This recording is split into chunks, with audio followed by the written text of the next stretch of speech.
When an icon walks away before its time, the only question that will haunt him is, what if? Big right hand. Harry goes spinning back. In late April, it looked as if the main card of UFC 200, which already included 3 world title bouts, was complete. First triple XL gloves utilized in UFC history.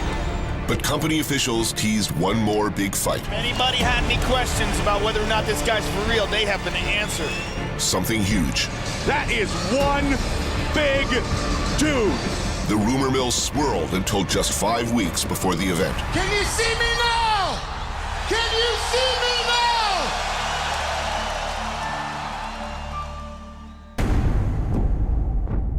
now? I picked up the phone, I called Dana White and said, listen, if there was any time for Brock Lesnar to come back, it would just make sense that it would be for UFC 200.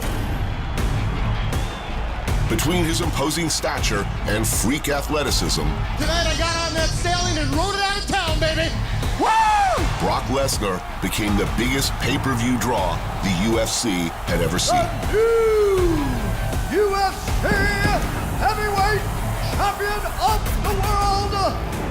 The former heavyweight champion headlined some of the most memorable events in history, including UFC 100, and had a knack for punctuating things with a Brock Lesnar-sized exclamation point. And it is all over! He's out. You tell me where!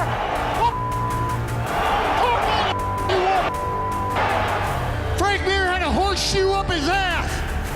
I pulled that sumbitch out, and I beat him over the head with it! Woo!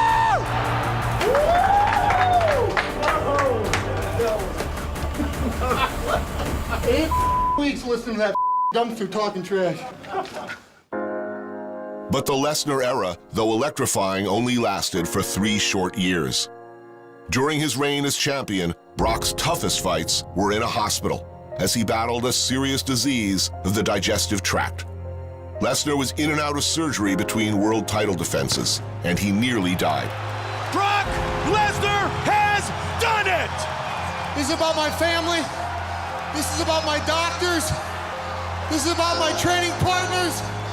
And I'm still the toughest SOB around, baby. In May 2011, surgeons removed 12 inches of Lesnar's colon. The effects lingered and made even day-to-day life difficult, not to mention fights in the octagon. I've had a really difficult couple of years. Tonight was the last time you'll see me in the octagon.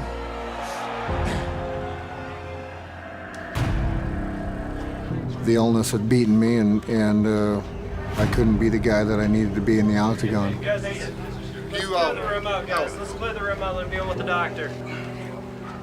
In retirement, Lesnar was haunted by that question, what if? And even 5 years after he closed the octagon door behind him, the question persisted. Why are you going back in the octagon for UFC 200?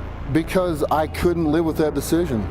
I don't want to be sitting 20 years from now saying, you know what, son, you should have went and did that. That chapter of my life, I didn't like the way the chapter ended, so I couldn't continue the book and move forward. So finally, eventually, he's just decided, yep, I'm throwing my hat back in the ring. Now that he's answered the octagon's call, the world wonders, what if? What if this is the last time they'll see this larger-than-life figure fight again? What if it's a second coming?